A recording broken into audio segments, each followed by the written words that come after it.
We're back. We back? We are back, baby. Yeah, we've got a good one today, don't we? Oh, we definitely do, Nick. We definitely do. We are talking about something that is something we've talked about before, which is going to be affects college education, college students, and startup incubators. So, Y Combinator, which Mhm. you are a member of Indeed. for your startup, launched a program called Early Decision for students who want to graduate first and build later. So essentially, what has happened in Silicon Valley, perhaps in the previous years, is that people would drop out of college to pursue startups. It became kind of the cool thing to do. I'm like Bill Gates. I'm like Mark Zuckerberg. I'm dropping out, pursuing my startup. You didn't hear about the ones that didn't work out with, though, did it? Did you? You didn't. You did not hear about those You college know there are a lot students. of kids that dropped out like, I'm going to be like Bill Gates. Just watch me. And they're not doing so well. Yeah. They dropped out of Harvard to pursue their blockchain startup. Things didn't work out. You know there are some. Well, I'm Exactly. in prison, but They dropped out of Stanford to launch their NFT company. It went well for a couple months, and it's not doing so well. But Y Combinator has basically addressed that with this program. So for those of you who don't know, Y Combinator is an incubator. It's probably one of the most well-known and respected incubators in the Bay Area, Silicon Valley. Nick, in the how would you world. just in the world? How would you Yeah. describe what Y Combinator is? I don't think a lot of people know what an incubator is. Yeah. So Y Combinator, it's actually a really technical math term. It is a Y Combinator, something that generates one of its own. So Y Combinator is a company started to spit out startups. That is their mission to build excellent startups, just be a machine to crank them out. Part of the idea is that like there should be more founders. There should be more companies. There is so much to build in the world, and the world would be a better place with more people becoming founders. Y Combinator is excellent. It's not only a great program and great access, but a really great network for founders. I'm surprised by over the past few years, there's like kind of a lot of like, well, YC isn't what it used to be, and that only comes from people that are outside the Bay Area or aren't founders themselves. My point being, I strongly recommend Y Combinator if you're thinking about starting a company. And no matter where you're at, no matter how old you are, no matter what kind of company you're working on, well, maybe not any kind of company, but a tech company is best, right? Especially if it's software. Um, they are they have seen thousands of startups, launched huge startups we've all heard of, Dropbox, Airbnb, tons and tons and tons of really amazing startups, and they're just cranking them out now. I mean, every batch, there's going to be multiple billion-dollar companies that come out of them, right? How many companies are in a batch? So a batch is kind of like the people they initiate in a given time period, and Yeah. initiate, let in would be, I guess, the term. Don't click away. We just want to give you a quick intro. Both my co-host and I come from business backgrounds. Nick was a co-founder of Tile, an item tracking device which sold to Life360 for $205 million. I worked in big tech and enterprise sales for 14 years and was able to hit my early retirement goal at 39. We are building a community with this channel that identifies the biggest business opportunities for both entrepreneurs and career professionals. So if that interests you, please subscribe and drop us a like. As a new channel, every bit of support helps. We try and read and respond to every comment. All right, enjoy the show. Is there Yep. 10 companies in a batch? No, way more. I don't know how many it is now, but it's probably 100 in a batch, maybe more. Okay. They started out only like 8, 10 companies they would do, right? And then they stepped it up to 40, and people are like, oh, that's too many. And actually, Mhm. I think it's more like 200 or 300 now per batch. It used to be only 2 batches per year. Now they've stepped that up. I don't know if it's 3 or 4. I think they're doing one every quarter. And everyone should go through it if they can. It's just really great access to really great people that just want to build. Yeah. If you want to start a startup, apply to YC. And I recommend just even applying, because the questions they ask on the application literally help you think through your company more. Makes So sense. even if you feel like you're too early, at least fill out the application, right? The And some question of is this, almost qualification for, is your idea good? And can you answer those questions? Sometimes, you ask people what their startup does and they can't even describe it. Completely, exactly that. Actually, I'll pull up the application now. And the simplest questions are the ones that are hardest to answer, actually, right? Like, describe what your company does in 50 characters or less. That's really hard to do when you're like, you want to be clear and you want to be impressive. It's really, really hard to do. And then, what is your company going to make? Please describe your product and what it does and or will do. I have seen so many applications from people because I love helping others. I'm happy to. You can reach me if anybody's listening. And so many people start in a place that they just put this junk in there. It's like, you haven't told me who this is for or what you're building. And sometimes it's just really hard to do because you're talking about all these details that nobody cares about. It's not relevant. So that's why I think it's good to go through this process, because you can type it out and you can look at it and be like, Jesus Christ, I don't even know how to say what I'm building. Right. Yeah. Anyway, so YC, excellent program, excellent community, highly recommended.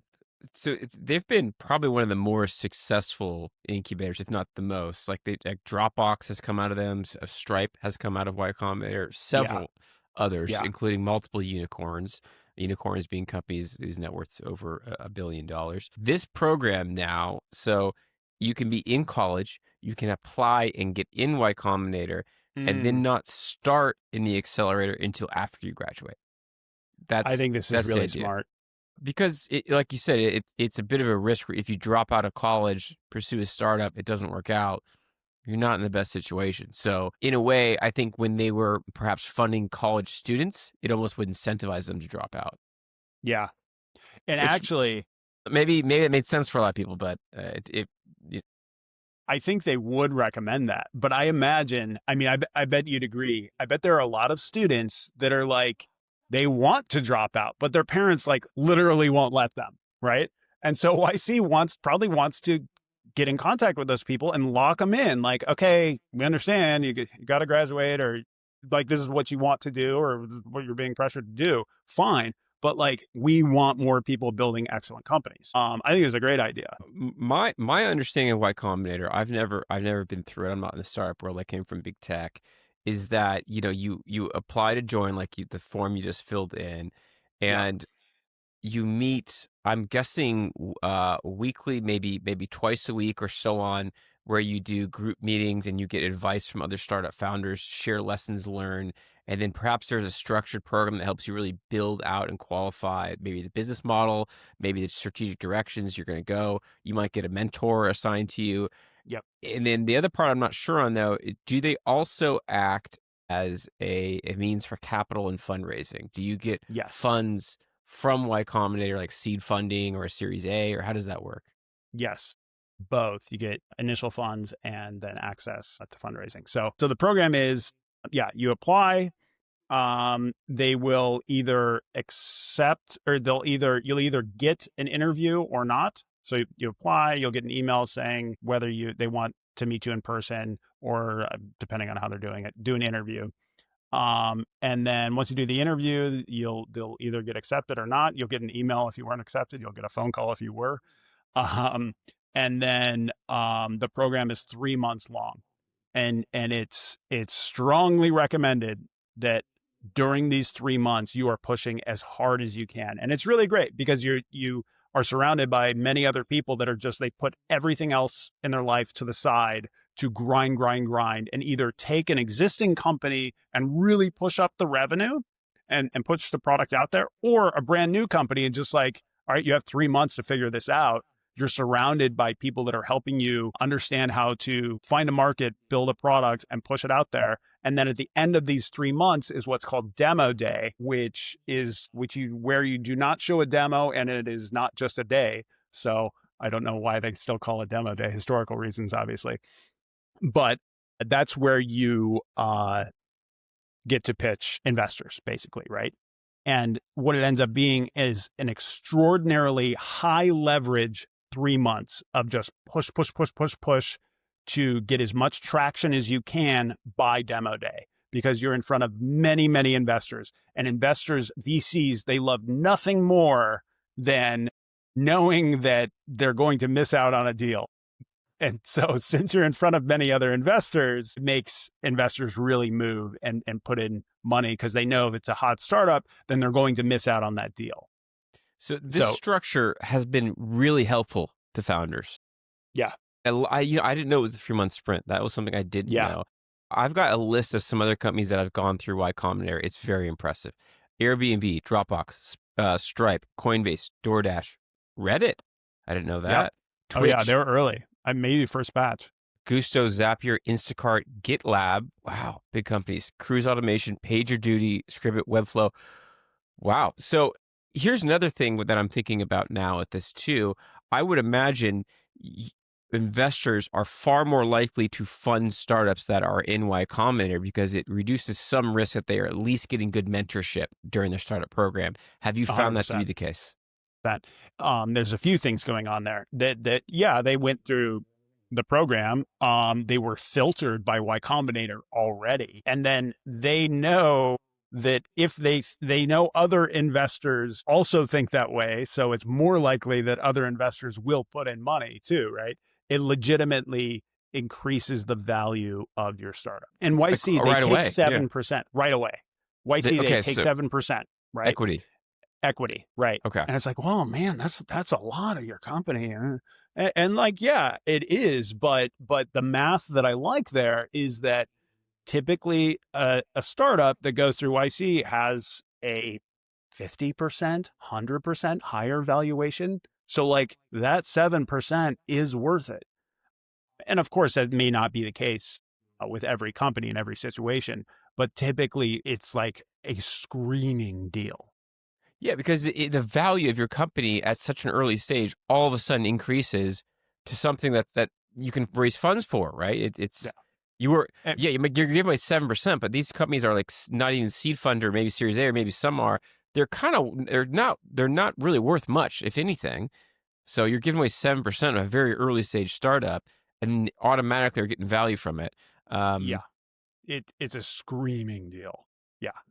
And it is kind of funny, right? And a lot of people complain, the valuations of YC startups, startups coming out of YC is so high. But when you do the math, and it's like each one of these startups, one in, I don't know, 1 in 40 will be $1 billion company, right? Then the valuation starts to kind of make sense, right? When you look, and these companies, I don't know what the latest batch is like. I don't know if it's $20 million valuation. I don't know. It starts to make sense if you put it out, if you do the math. It's like, well, each one of these bets might really, really hit big. Yeah, it's a great system. So you told me something that I found very interesting about Y Combinator in 2025 is that they are encouraging a lot of founders to pump out content and have a strong social media strategy. I Yes, this is a believe new thing. particularly video. Is that right? I don't know if it's particularly video, but I assume because so much social media now is video, right? That's it. So Yeah, this is a I'm new thing. wondering, what are they doing? Are they trying to do viral marketing? Are they doing podcast discussions? Are they doing AI video? All of that, I guess. Now that I don't know. Avocado, we went through YC in winter 21, right? And so this is a more recent thing that I've heard that they're really pushing companies deliberately, not just like, hey, you should do social media, like have programs or as part of the program to really teach founders how to do this, which is great because historically founders they're buried in their code. Like social media is not something that a lot of founders do, right? But it's Probably so not. accessible and there's Yeah, so many tools. not technical founders. That typically is a Right, different type of personality than someone who's talking into a phone for social media. right. Now, having said that, of course, younger generations, NYC is skewing on the younger side now. A lot of people are like, native TikTokers, right? That maybe have built up a friend following or whatever. Now they can leverage their knowledge of TikTok and Instagram to really push their company out there. So that's what I was just about to ask you. Are you seeing influencers join Y Combinator, perhaps for a startup? They were influencers first, had a following, they now created a company and are in Y Combinator. Or maybe that isn't always the use case for an incubator because they already might have a existing platform. What are your thoughts on that? Some, but maybe not as many as you would think. I think there is a little bit of a cultural difference. I mean, starting a company is like hard and not fun. Like, I don't know what being an influencer is like, but like, I think the just kind of the context of it, the brain, what you think about how to do what is just like so different from starting a company. I think it's a lot harder to turn an influencer into a founder than it is to turn a founder into an influencer. Hold on a minute. I don't know if I agree with that. You think it's harder to turn an influencer into a founder than a founder to an influencer? I don't agree with that. So here's my impression of that. By the way, influencer, people don't like that term. No, they do not. Everyone just kind of shits on influencers, content creators, perhaps. Content Uh, creators, yeah. so I worked in big tech, and I've done some content creation on the side. I haven't really made much money from content creation. I've made very little. I can tell you, content creation, it's a lot of hours. It's a lot of Yeah. work. It's more than people give maybe them credit to, because there are maybe influencers out there who are not the most professional, perhaps, and they're viral for entertainment and they made money for easy money grabs. But it's pretty hard to be consistent on social media.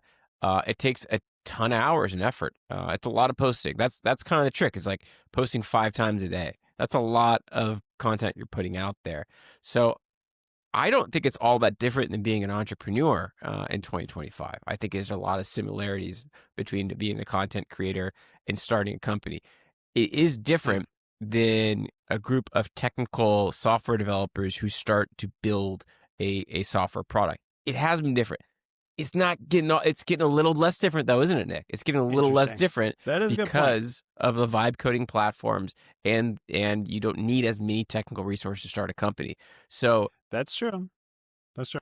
you have what is And you know becoming what? It's getting easier to code too. that's what I'm saying. That's why I disagree with you saying it's actually, I I think see. it's not that hard for a non-technical influencer content creator to become a founder, rather than take a founder and say, all right, pump 5 social media posts out a day that are engaging and go viral. Okay. Okay. Both are really challenging. Both are really hard, and both are really challenging.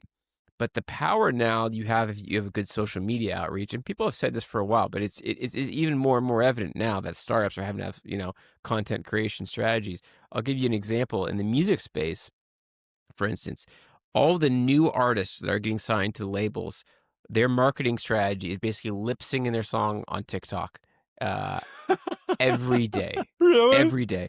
It's far, far more effective for distribution than radio or anything else. And if you use TikTok, the music is a big part of it, or Instagram Reels. So it is a really strong platform for music distribution and promotion of artists. Another That's interesting so fact, funny. kind of related on that subject about the music industry, all of the new music being produced out of Nashville has AI in the production. Interesting. I Yes. believe that. So What does that look like? Yeah. what it looks like is that your musical skills, just like you don't need to be as technical to build a software product, you do not need to have the same musical talent to make music now.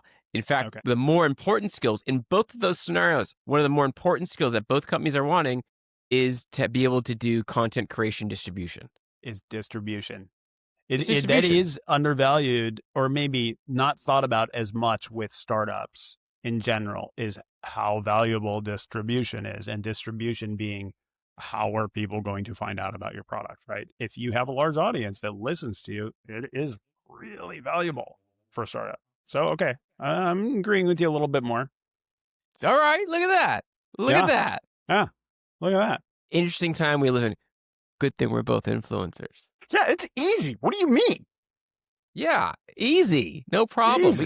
We got that exclusive Spotify deal coming down the pipe. We're holding out for 200 million. So Yeah. any day we're gonna negotiate that one our way. Let's have some fun right now, Nick. Let's Oh do boy. What do some we got? hypotheticals. Ooh. Let's do some hypotheticals. And in this segment, it's a reoccurring segment for our hardcore fans. Extreme acquisitions. I love This extreme acquisitions. This is when we talk about potential extreme acquisitions, being another large company acquiring or merging with another large company, what that would look like, the impact that would have financially. Is it even possible? it's very relevant because there has been a lot of acquisitions in 2025. There's going to be more acquisitions to come now that there's some changes with FTC and regulations and so on. We've seen IBM acquire Seek AI. We've seen AMD acquire, is it Premium? And then Snowflake has acquired a Crunchy Data. I think they're about to. So there has been already some pretty sizable acquisitions. But let's do hypotheticals. And again, these are all hypotheticals, all right? So here's a hypothetical for you. What if Microsoft buys Adobe? The creative world just became Microsoft exclusive. So this would give Microsoft a dominant position in the creative software market. So Adobe makes products like Photoshop, Illustrator, Premiere Pro, and they, I'd say, are the industry standard for professionals in the creative space. By integrating Adobe's Creative Suite with their existing software like Office and its cloud services like Azure, Microsoft could create a powerful, unified platform for businesses and creative professionals. It would give them a powerful new tool in their race to develop and generate new AI, and in combining Adobe's expertise in content creation with Microsoft's fundamentals in AI models. Wow. It's an interesting one. Really poor, ugly design buys really poor, ugly design. Microsoft buys Adobe. They could combine their powers and build the worst interfaces ever seen by mankind.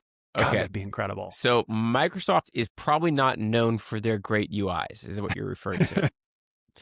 And then Adobe is also not exactly known for a user-friendly AI because they're more advanced. No, just trying to sign into either of those makes you want to jump off a bridge. It's so bad. Yes, but creative firms like marketing firms or so on, they are Adobe Suite 100%. Like it dominates that space. Adobe is at the same time the worst and best software ever. The capabilities of what they put out, starting with Photoshop, it's incredible, right? But God, it makes you so mad to use if you're just like occasionally using it. You know, people get used to it and then, you know the interface and they love it. But geez, God, both those companies make me so mad. I would say that would be interesting though. Microsoft does have a good history of buying really large, really great companies and doing well by them. They definitely do. And here's what Microsoft does really well. That I competed versus Microsoft a lot when I was selling enterprise software. And what Microsoft does really well is they bundle things into enterprise agreements. So they're very good at negotiating with customers.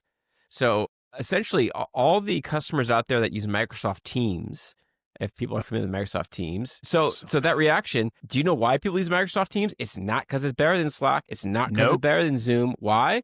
Because Microsoft bundles it in their negotiations with customers who are already paying for Microsoft 360. So it doesn't have to be good.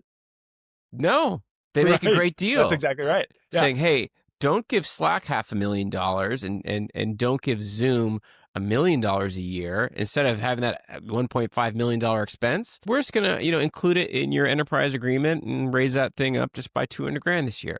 Yeah. And then the next year they renew, they raise it up another bit, and they raise it up another bit. And they've done that very successfully with a lot of their products. So they're really good at that. And they could do the same thing with Adobe, where, customers are already paying for, oh, I see you already have a Microsoft Office app, Microsoft Office, or an Azure subscription. You know what? I see you've got the Adobe one. Why don't you bundle them together and you can upgrade and do all this, including products. Like it could be a very powerful selling point. Yeah, really. They financially, have done that well. Financially, is it even possible? Yeah, it is. It's possible. Okay. Microsoft has a track record of acquisitions. This could be framed in a way to be more competitive with Google and Apple in some of the creative software spaces. There would be antitrust scrutiny, especially in the creative design market. Like they would obviously get pushed back. Financially, Microsoft has a market cap of $3 trillion and cash reserves of around $95 billion. Adobe has a market cap of $270 billion. So Microsoft could easily finance this deal with cash, a stock swap, and debt. So it would be a large purchase, but doable. That would be interesting. We'll see. That would shake things up. This next one would also shake things up. You ready for this one, Nick? Yeah, let's hear it. Salesforce buys HubSpot. Even worse UI buys even worse UI. Oh my God, I can't stand both these two. They're both that very clearly excellent products, excellent companies, but my God, they're so hard to use.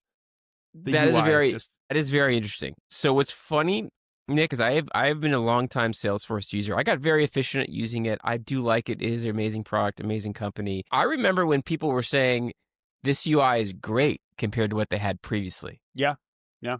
And when it first came out, it was pretty easy to use compared to because it was a cloud software too. It Yeah. worked. That was the other big Yeah. problem. A lot of the other like the Oracle CRM, Siebel, I believe it was before then. It was a very hard to use software, and it had relied upon internal hosting, and then it would always be broken down. So it was pretty revolutionary at the time and pretty quick and easy to use. Now, I think to your point, I think a lot of people share your frustration too with the use of it. Part of it is probably because companies have had it for so long that the data in there is a mess. So I do think there's a lot of that as a setup and Yeah. implementation of Salesforce.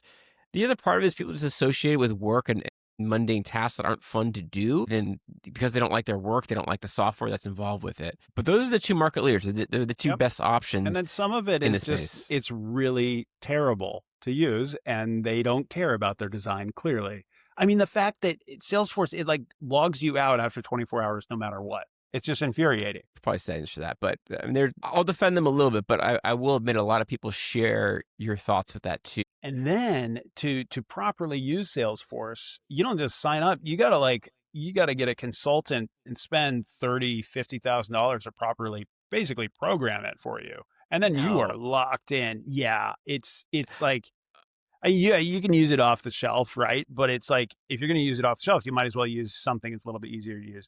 And then, but I mean, one thing they have going for them, and honestly, any company, it's a little bit hard to take them seriously if they're not yet using Salesforce or HubSpot. They are the gold standard. They are, right? The integrations, the that's right. integration library. There's so much. There are cuter, nicer to use CRMs, but it's so frustrating when you get moving and you set those up and they don't connect with all that many things. And so you have to like pick and choose and you get to a point where it's like you feel like you're just not taking it seriously. You just have to go all in on Salesforce or HubSpot.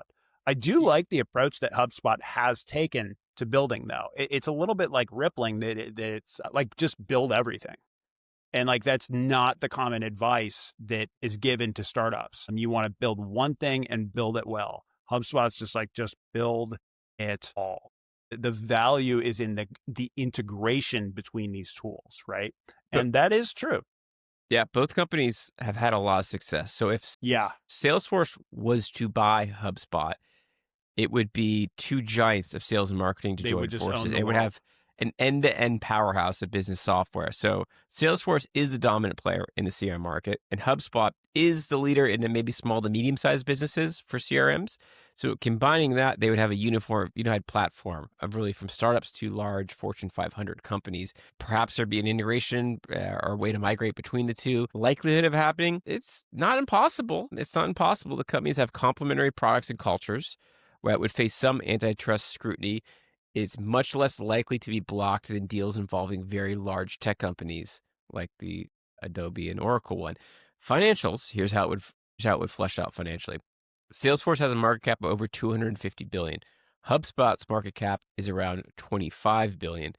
This is a financially feasible deal for Salesforce, which is a track record of large acquisitions. It didn't say what their cash on hand is, but they're worth 250 billion. Acquiring a $25 billion company, that's a huge acquisition. I don't know if they'd ever do it. I think it would probably cannibalize some of their products in the SMB space, but it would be interesting. I don't know. It would be Sometimes that's the interesting. right move to cannibalize. I mean, if you want to move forward, if you have a better plan, and even if it stings a little, it could make sense. Yeah, I don't know. I hope that doesn't happen because you want these two to compete with each other, right? I'm curious, the Y Combinator, since it is early stage startups, is it mostly HubSpot being used as CRMs? HubSpot's pretty common. They have a free tier and then a Yep. really, really generous, like 90% discount for the first 12 months, right? Which to me is a red flag because that just means you're going to get a big surprise after 12 months. They both get quite expensive. YC, they do say like, just pick a CRM. It doesn't matter right now, right? Just like go, go, go. Don't spend a ton of time on it. They all kind of do the same thing, which isn't quite true, but sometimes it's best to view it that way. A lot there, and there are some CRMs that have gone through YC actually. Relate Close.com actually is an older YC company. Close is pretty good. CRM is hard. Like like it's easy to talk about what's wrong with CRMs, right? But it's really hard to get them all right. Clearly, Salesforce has gotten it right. Clearly, HubSpot has too, right? Well, It's easy to what I feel like has changed, and as a sales professional, like in the big tech scenario, is Salesforce was very much a sales productivity and automation tool, but so many other companies have come out that integrate and basically act on top of it, Mhm. that are really effective and a lot more productive for a lot of sales and marketing tasks. So outreach being another one. I don't know if you've heard of it, Yeah. but it does a lot of your prospecting and outreach and things that Salesforce could do, but not as efficiently. So I feel like there's a lot of the new tools have captured that sales productivity gains really well. And then Salesforce has really become a system of record and integration with the Yes. back office, integration maybe with quoting and sales operations, which is sales operations is actually very critical. So I think that's why people's opinions on it are also not as exciting because it doesn't always be the first tool they use for productivity. It tends to be the system of record, which is not as exciting. Yeah. Yeah. Well, I don't know. I mean, it is cool to have, a source of truth, right? And one thing that is nice once you're on Salesforce or HubSpot is you can have some stability with either of those platforms, but then have the freedom to bounce around and try different tools that they integrate with, right? Yes. Um, and if you leave one tool, then that's your system of record. It's still all there, right? I just wish they did it better. Here's the dilemma when you get that big and you have, I don't know how many customers they have. I guess it's in the hundreds of thousands. They have requirements of hundreds of thousands of customers. They can't Yeah, broadly make changes to their customer base when it's that big because there's yeah. so many different requirements out there that they have to keep a lot of things in place. It's a bit of a dilemma, innovator's dilemma. But it would be an interesting one. I've got one more here for you. One Okay, more here for you, Nick. let's hear it. What if Microsoft buys Roblox? I could see that being pretty good. Microsoft has a history of buying a lot of gaming companies, and at least the ones that I can remember, has always seemed to be pretty successful. They bought Minecraft, right? They bought Bethesda and id Software. That I love Doom. I don't know if you played Doom when you were younger. I did. And they kind of they let them they seem to let them do their thing still. And then Xbox is an excellent distribution platform, and just Microsoft in general, right? It is. Yeah. That'd be interesting. I think that'd be a good acquisition. Now, Roblox has some PR issues lately. They've been there are a lot of kids on there, and Roblox has Oh, just I think there's been some safety control yeah, issues. yeah, Yeah, right, I've heard of right. that. So So if Microsoft bought Roblox, right, it would have a pretty big impact on the gaming community. So by acquiring Roblox, Microsoft would gain access to a massive user base, mostly kids and teens, and a new model for a social first, creator driven gaming platform. This would allow Microsoft to compete more efficiently with platforms like Fortnite and accelerate its own metaverse ambitions.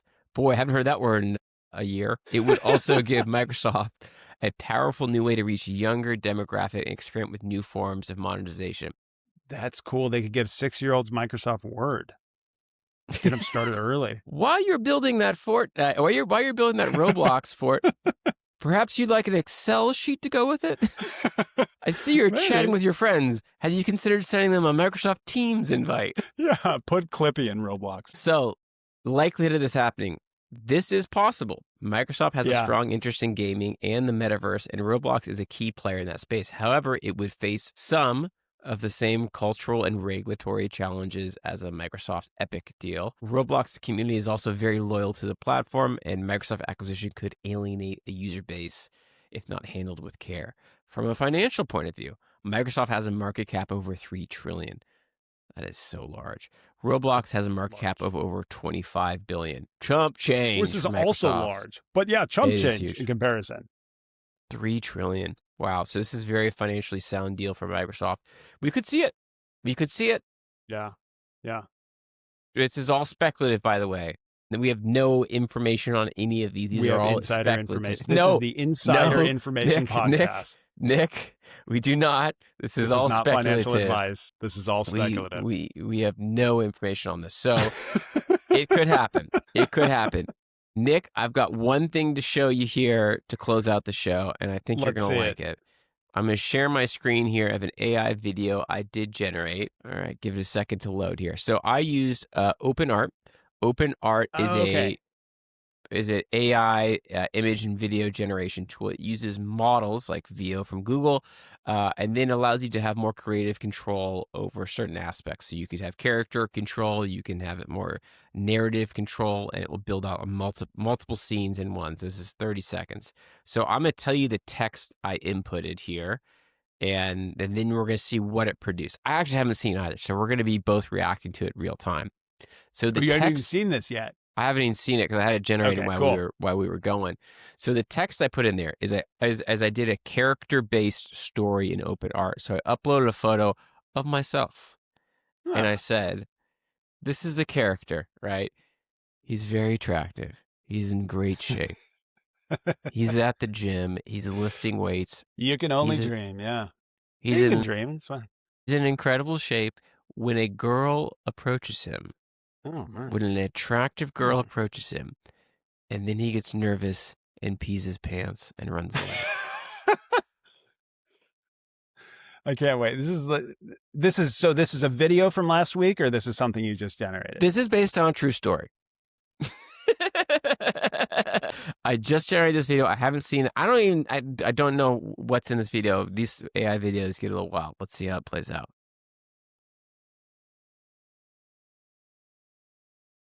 Oh, that's a good looking guy. All right. It's pretty real for the first second. Oh. Oh, Peter. Play it cool. Play it cool. Oh, no. Oh, no. He peed his pants on the side. Oh, my gosh. She's Run. like, you still have your headphones on. Oh my God, I left a puddle. He didn't even clean up the puddle. Oh my Lord, Nick. That one was That's actually pretty good. Yeah. Hey. Oh, hey. Oh, Focus, getting dude. nervous. Cool. Yeah, there's it. It's a He's weird happy place with to pee how your far pants. over Though. that is. Yeah. I like that you have a crop top. Run, Peter. I like how it's got the same shirt and headphones I have on. That is too good. That is too good. All right. Oh, well, Nick, this was fun. This was fun. Like always, everyone, thanks for listening. We would really appreciate subscribing and liking. It's a new podcast. We're testing things out. We're determining what to do with it, what to invest in it, and your feedback is very helpful. But positive feedback. I've been getting so many mean comments, Peter. But you know. Yeah, positive feedback go ahead only. And comment. Yeah. Only. I mean, we want feedback. We want feedback. But if you have something negative to say, you keep that to yourself. We only want reinforcement. We don't want any constructive criticism. We want enablers for this. That's right. Yeah. But thank you. Please like. Before we end, subscribe. Nick, you've been. I remember we talked about this. You've been like in startup space for so long that when you tell someone about, people ask you about their idea for startups a lot, and I think you told me that your response is always, "Oh, that seems good," which is code for that's a bad idea.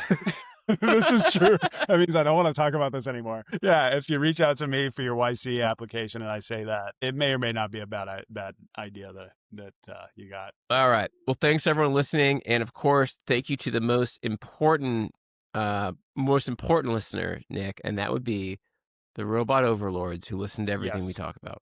Thank you so much for allowing our existence. Thank you, robot overlords. We are supportive of the robot causes. All righty.